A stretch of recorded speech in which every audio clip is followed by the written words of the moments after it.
রাজ্য সঙ্গীত একাডেমি ও পশ্চিমবঙ্গ নৃত্য একাডেমির ব্যবস্থাপনায় 2023 সালে আয়োজিত সঙ্গীত, যন্ত্রসঙ্গীত ও নৃত্য প্রতিযোগিতার পুরস্কার বিতরণ অনুষ্ঠান। উপস্থিত ছিলেন মন্ত্রী ইন্দ্রনীল সেন, সঙ্গীত শিল্পী সৈকত মিত্র, তন্ময় বোস, সৌমিত্র রায় সহ অন্যান্যরা। ইন্দ্রনীল সেন বলেন, 2011 পর থেকে রাজ্য সঙ্গীত একাডেমি মুখ্যমন্ত্রীর প্রচেষ্টায় এগিয়ে চলেছে। মুখ্যমন্ত্রী যে বিশ্ব বাংলার স্বপ্ন দেখেন সেটি সত্যি হবে। আজ যারা পুরস্কার পাচ্ছেন বা পাচ্ছেন না তারা সবাই গুণী শিল্পী।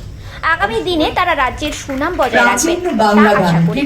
রাজ্যের তথ্য সংস্কৃতি দপ্তরের পোর্টালে দপ্তরের যত অনুষ্ঠান হবে তার লিস্ট থাকবে। এই ক্ষেত্রে সেই জন্য এই প্রোগ্রামটাও এফেক্টেড হয়েছে এবং বহু আমাদের ডেভেলপমেন্ট কাজও এফেক্টেড হয়েছে।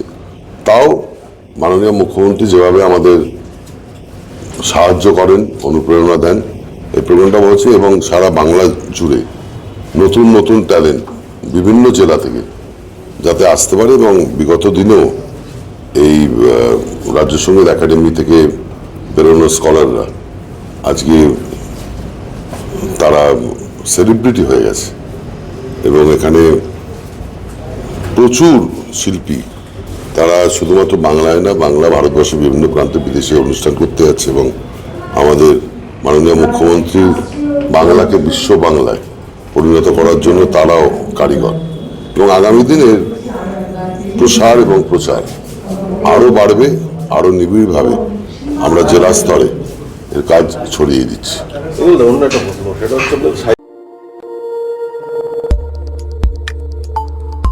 দেখতে থাকুন নিউজ প্রাইম টাইমস, আপনাদের সাথে আপনাদের পাশে।